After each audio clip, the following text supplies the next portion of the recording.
Thank you so much. What a beautiful introduction. Oh my God, it's so bright there, right?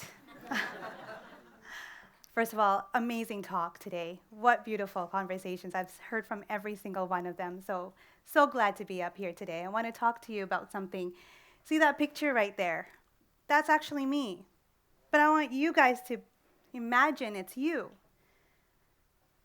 You're taking a picture with so many people around you today, but you're not feeling yourself. You're feeling guilt, exhaustion. You're feeling tired. You'd rather be home in a corner and crying, but you don't want to be here, but you're smiling for society. Here's another picture. You're planning for a party. You bring your kids. You're there. So the night before, you go shopping. You grab all these baggy clothes to wear so you don't feel ugly. You don't feel fat. You don't feel judged. Again, you're smiling. You're smiling today because you want society to think you're perfectly fine. Today, I'm going to talk to you about how motherhood broke me. The first time I became a mom was to grieve. I had a miscarriage before my firstborn, and then a miscarriage before my secondborn. I couldn't grieve any of those miscarriages. I couldn't cry. I couldn't pause. I couldn't stop. Because isn't that what society tells you to do? Keep going. Keep trying. Just do it. You've got this. Be grateful. So that's exactly what I did. I kept trying, and I finally got pregnant. And was I happy? But I had no idea what I was getting myself into. So I finally had my baby girl. When I had her, I had a weird feeling inside of me. I couldn't recognize what it was, but it was weird. I felt kind of gross. And don't take me wrong, I loved having her. She was everything to me. I held her. I even remember I looked into her eyes, and I said to her, "I love you," for the first time. I even gave her a little kiss.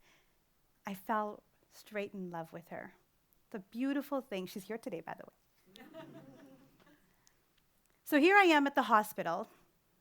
Okay, don't take me wrong, I'm tired. I just birthed an entire human out of me, and instantly they want me to become this milk chef. I'm lying here on the hospital bed like a broken tortilla, and suddenly a rush of these nurses are coming in, one after another, saying, "Here, this is how you breastfeed your baby. This is how you latch your baby onto you. Just relax. Relax. I am numb from the bottom half. I haven't slept in 32 hours, and this baby, she keeps staring at my boob like it's a Rubik's Cube she doesn't know how to solve." Thank God. My sister-in-law gave me a pump bag.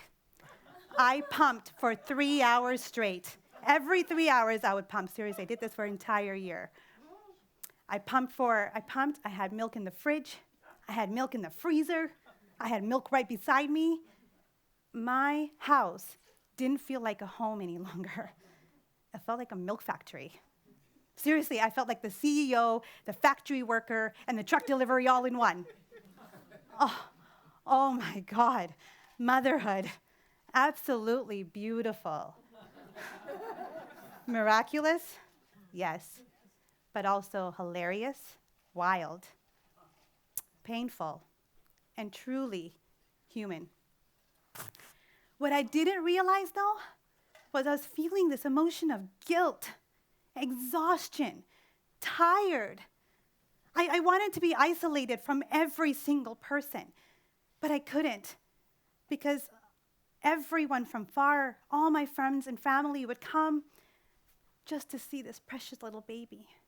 And all I could do was shake. I knew at that time, though, that there was something wrong with me, but I had no idea that it was postpartum depression. I was scared.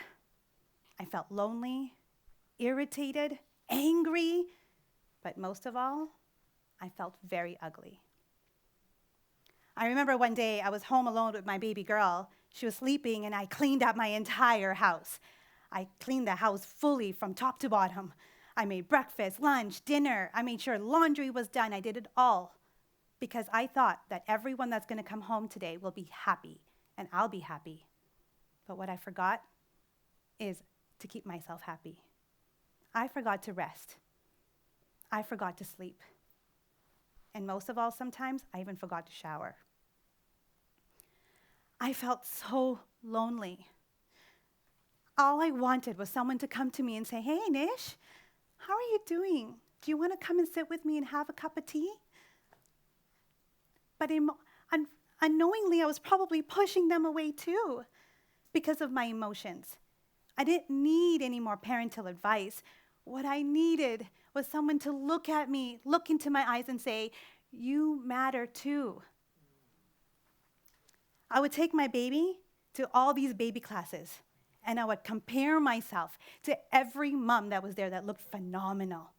I even compared myself to moms on Instagram. They would be wearing this white, beautiful dress, holding their baby in their arms, curled up on neutral tone couches. Here I am, right outside, literally, saw a woman walking, a mom, in high heels, walking her baby down the street with in a stroller. Meanwhile, I'm crying in my pantry over a bag of chips, wondering if my 3-day-old dry shampoo is considered as self-care. But seriously, it was more than that. I was so angry. Not irritated, but enraged. I would throw my cell phone, I would break it. I would slam the doors. I would walk outside, and I would leave the door, and I would leave the house, and I would not tell anyone about it. I would grab my book, I would read it, and I would cry for no reason. I remember I was so mad to the fact that I yelled at my child. I took my daughter's frame, and I threw it, one of her favorite frames. She cried. That day, I looked in the mirror. I didn't recognize myself. I saw a woman that gave everything to everybody, but forgot herself in the midst.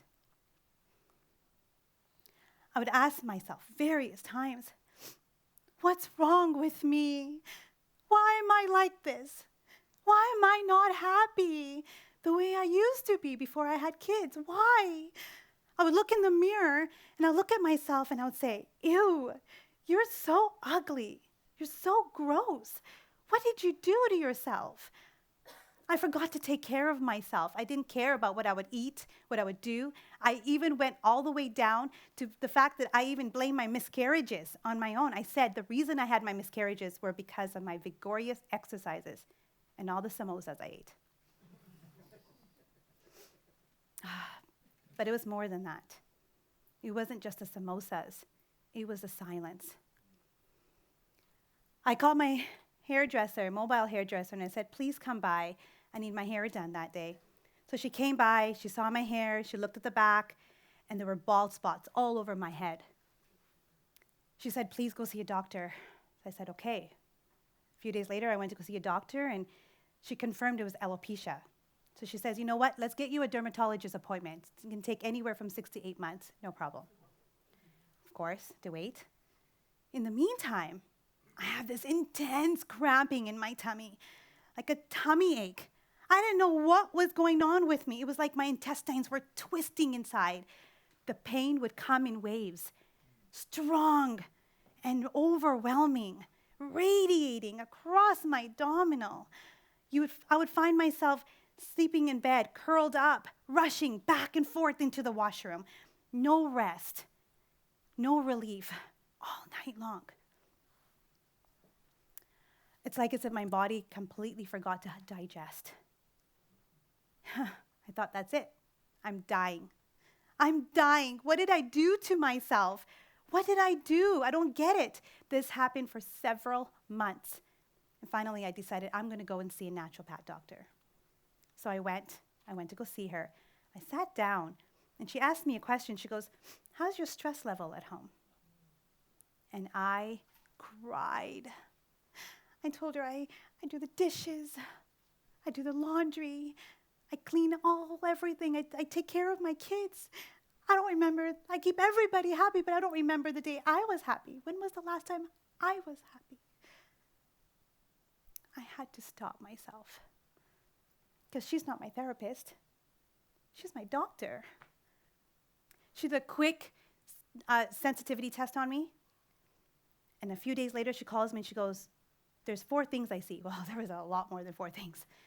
But there are 4 things that she wanted me to look into. And it was rye, barley, wheat, and gluten. She goes, go check it out with your doctor. Go see if you have a celiac test done. So I did. I got that done with my doctor, a blood test done, and yep, it came back positive. I had to do a biopsy test too as well. That came back positive. A few days later, my biopsy doctor calls me, and he said to me, he goes, we quote our patients out of 4. You're a 3 out of 4. He goes, statistics show if you have the genes, you could actually trigger celiac by environmental factors, by stress, and by pregnancy. There you go. Now I had a choice. I could continue living my life angry with myself, disgusted with myself, or feeling like I'm not worthy, or I can change myself, change my mind, change the way I think about myself. This moment did not fix me, but it did wake me. Because for the first time in my life, I didn't try to be strong. I didn't try to fix it. I really just tried to feel it. The shame, the exhaustion, the guilt, the grief, all of it. I knew what I had to get done. I knew that I had to change my entire diet. I had to change me. So that's what I did. I started to nourish myself again. I started to start the diet again. I went back and added minerals and vitamins and minerals into my body again. Now, not to lose weight, not to bounce back, but to truly come back to me. I started walking in nature again. I even asked for help, even if my voice trembled. I even looked in the mirror again, and I saw myself, and I said, you got this. You are doing well. I love you.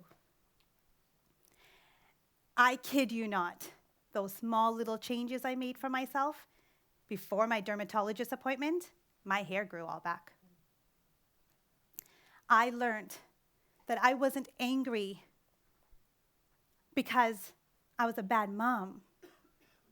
I was angry because I was unheard. Because I couldn't say, I am not okay.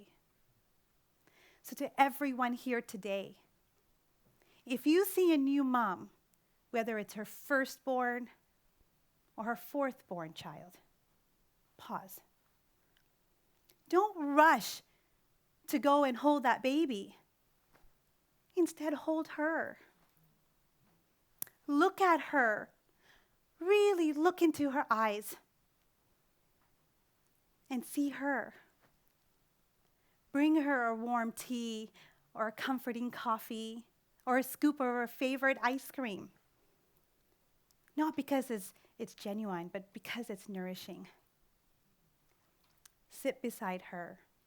Listen to her. Let her talk.